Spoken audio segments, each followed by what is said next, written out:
3 words. Almost. I don't know. It's a good question.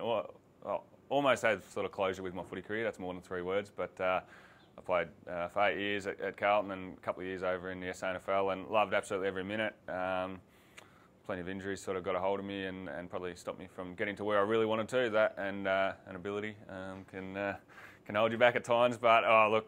Yeah, obviously I haven't stuck to 3 words, but I loved every minute of playing AFL footy and hanging out with my mates every day and the adrenaline rush on a weekend and something I certainly miss.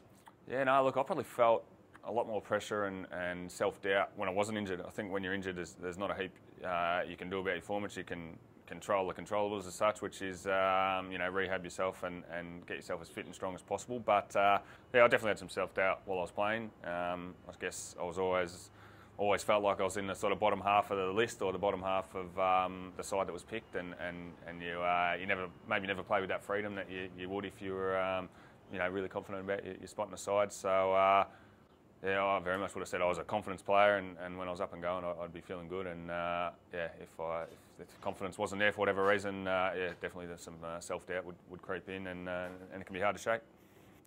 Yeah, I guess early days I had a real problem with I'd have a good look at my opponent or who I thought I'd be playing on and sort of think about him and think, geez, he's quicker than me and he's stronger than me, he's fitter than me, and all of a sudden you go into a game thinking, what have I got over this guy, and probably took some pretty good sort of club psychs and myself growing up and my confidence growing, I guess, in my ability and what I could do to be able to go into a game thinking, I'm pretty confident I can get this bloke, and that was something I worked on a fair bit.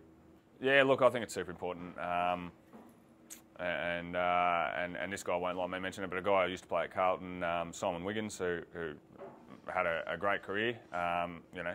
Probably not considered an absolute champion of the game, but someone who I think got everything out of his footy, and these days gets everything out of his life. He's got a great young family, a good job, and just a really sort of positive and great outlook on life, and he's someone who I often tap into for a bit of advice, and without him even knowing it, sort of chew his ear when he might not be aware that I'm trying to suck something from him there. So yeah, look, I think it's super important. Someone who can just keep you on track when our minds do wander off a little bit, and yeah, Simon's been that for me.